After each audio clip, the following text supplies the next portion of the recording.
Pondok Pesantren Ciwedus merupakan salah satu pondok pesantren yang berusia paling tua di Kabupaten Kuningan. Bahkan, di sejumlah daerah di Jawa Barat. Pondok Pesantren Ciwedus ini dirintis oleh seorang ulama yang berasal dari tanah Banten. Beliau adalah Sultan Tubagus Kalamuddin atau Mama Tubagus Kalamuddin bin Sultan Mahasin bin Sultan Haji bin Sultan Ageng Tirtayasa, yang jika diteruskan nasabnya akan sampai pada Syekh Syarif Hidayatullah, Sunan Gunung Jati Cirebon. Sultan Tubagus Kalamuddin datang dari tanah Banten sekitar tahun 1715 Masehi. Sultan Tubagus Kalamuddin ini adalah mufti kerajaan Banten pada zaman Sultan Mahasin. Beliau seorang ulama yang istiqomah, yang tidak mau diintimidasi fatwa-fatwanya mengikuti keinginan Belanda, sehingga berseteru dengan Belanda dan membuat beliau kabur dari Kesultanan Banten. Sebelum ke Ciwedus, Sultan Tubagus Kalamuddin datang ke Kabupaten Kuningan di bagian ujung Kuningan, daerah Cidahu. Di sana dikenal dengan Mama Tubagus Kalamuddin. Pertama kali singgah di daerah Panyamunan dengan dibantu oleh Datuk Kahfi dan Butmaija, atau Buyut Putih, untuk bertirakat di sana. Singkat cerita, hasil tirakatnya yaitu beliau disuruh pindah ke kampung Ciwedus. Beliau tinggal di Ciambar dengan membuat gubuk untuk tempat tinggal. Tepatnya, di sebelah Kali Ciambar, yang kini telah berubah menjadi tempat pembuatan mebel. Sultan Tubagus Kalamuddin meninggalkan anak dan istri di Banten, kabur sendirian ke Ciwedus. Bahkan, beliau sempat menanggalkan baju kebesaran sebagai mufti Kesultanan Banten. Beliau memilih hidup sederhana seperti masyarakat biasa. Hingga akhirnya, beliau menikah dengan istri saudaranya yang sudah bercerai. Namanya Mbah Hajah Nurwati. Dari pernikahan itu, lahirlah seorang perempuan yang bernama Hajah Mailah. Setelah dewasa, Hajah Mailah ini dinikahkan kepada Kiai Sueb. Dari pernikahan Kiai Sueb dengan Hajah Mailah, lahirlah generasi kedua, dua putra, yaitu Kiai Haji Adroy dan Kiai Haji Musa. Pada tahun 1715, Tubagus Kalamuddin mendirikan Pondok Pesantren Ciwedus. Sepeninggal Tubagus Kalamuddin, pesantren Ciwedus dilanjutkan oleh menantunya yang bernama Kiai Haji Syuaib. Setelah Kiai Haji Syuaib meninggal, digantikan oleh Kiai Haji Adaroi. Selanjutnya, setelah Kiai Haji Adaroi wafat, pesantren Ciwedus diasuh oleh Kiai Haji Syobari. Menurut Obing As'ari, pada masa kepemimpinan Kiai Syobari pesantren Ciwedus banyak didatangi oleh para santri dari dalam dan luar Ciwedus, yang bermaksud belajar di pesantren tersebut. Pada masa kepemimpinan Kiai Haji Syobari pula, pesantren ini banyak mengalami kemajuan. Bahkan dapat dikatakan pada masa Kiai Syobari inilah pesantren Ciwedus pernah mengalami masa-masa keemasannya, hingga tahun 1916, ketika Kiai Haji Syobari meninggal dunia. Kiai Haji Ahmad Syobari ini dikenal dengan nama Mama Ajengan Ciwedus. Diperkirakan lahir pada tahun 1831 Masehi. Beliau adalah generasi keempat pondok pesantren Ciwedus. Sejak kecil, dari usia 0 sampai usia 12 tahun, beliau dididik oleh ayahandanya, yang bernama Kiai Haji Adaroi bin Kiai Haji Syuaib. Ayahandanya adalah generasi ketiga pondok pesantren Ciwedus. Beliau dididik, dibina sampai usia 12 tahun. Di usia 12 tahun Mama Sobari sudah hafal Al-Quran 30 juz, sudah bisa membaca kitab gundul, Alfiyah Ibnu Malik yang 1000 bait sudah beliau hafal. Beliau sudah alim sejak usia 12 tahun. Tapi, beliau seorang anak muda yang haus ilmu pengetahuan dan merasa tidak puas yang hanya mendapatkan didikan dari ayahandanya. Beliau lantas mengembara untuk menimba ilmu dari beberapa pesantren di Cirebon dan Jawa Tengah. Hingga Kiai Sobari dititipkan ayahnya untuk menimba ilmu langsung dari Syekhona Kholil di Bangkalan, Madura.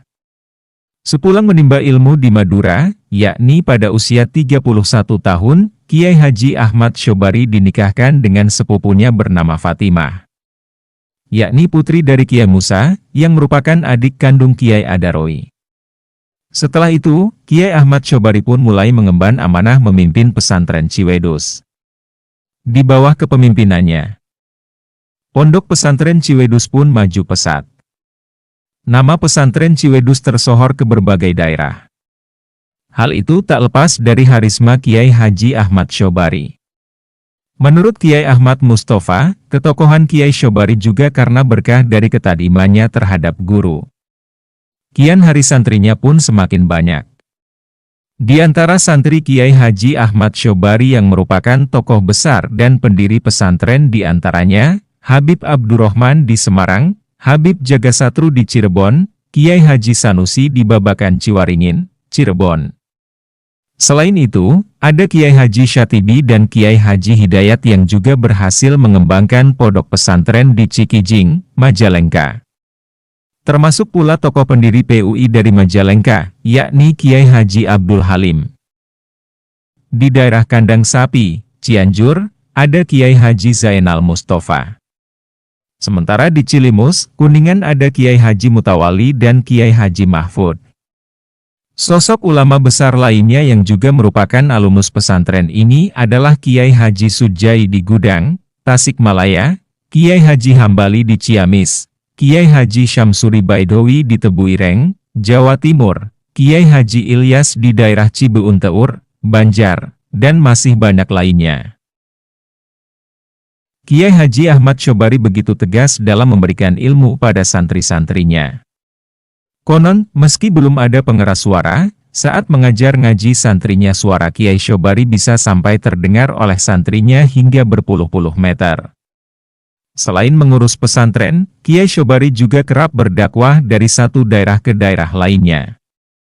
Kiai Thoibuddin, seorang ulama besar di Pangkalan Ciawi, Kuningan adalah kawan dekatnya yang kerap menemani berdakwah.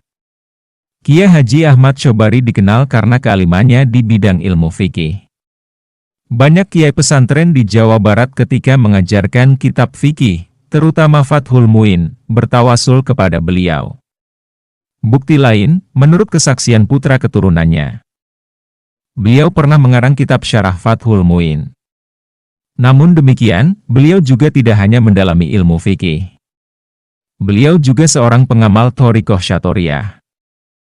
Kiai Haji Ahmad Syobari juga dikenal sebagai ulama yang tak kenal kompromi terhadap penjajahan Belanda.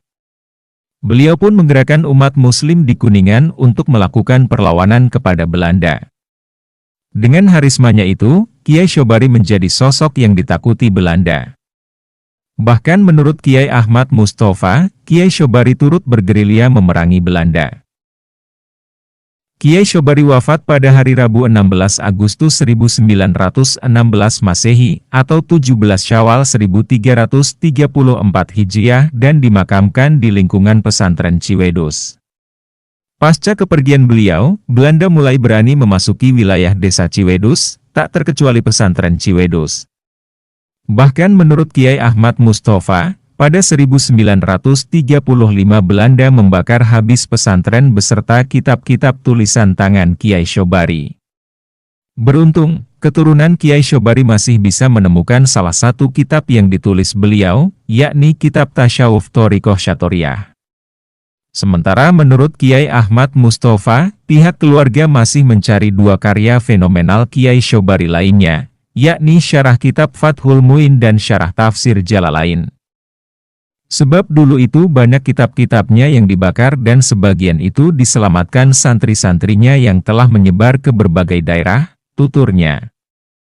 Hal itu pun membuat keturunan Kiai Syobari berpindah tempat. Seiring berjalannya waktu, keturunan Kiai Syobari diantaranya Kiai Agil mencoba membangun kembali pesantren. Namun, pesantren kembali mendapat cobaan. Ketika G30 SPKI meletus, pesantren Ciwedus pun tak lepas dari sasaran. Saat PKI bergejolak itu, pesantren Ciwedus di bumi hanguskan sampai rumah Kiai Agil juga dibakar, dicari mau dibunuh. Setelah kemerdekaan, para keturunan Kiai Syobari pun bahu-membahu membangun kembali pesantren. Selain itu juga dibangun madrasah pada tahun 1960. MTS Ciwedus pada 1976, Taman Kanak-Kanak dan Madrasah Ibtidaiyah pada 1988, dan SMA pada tahun 2003.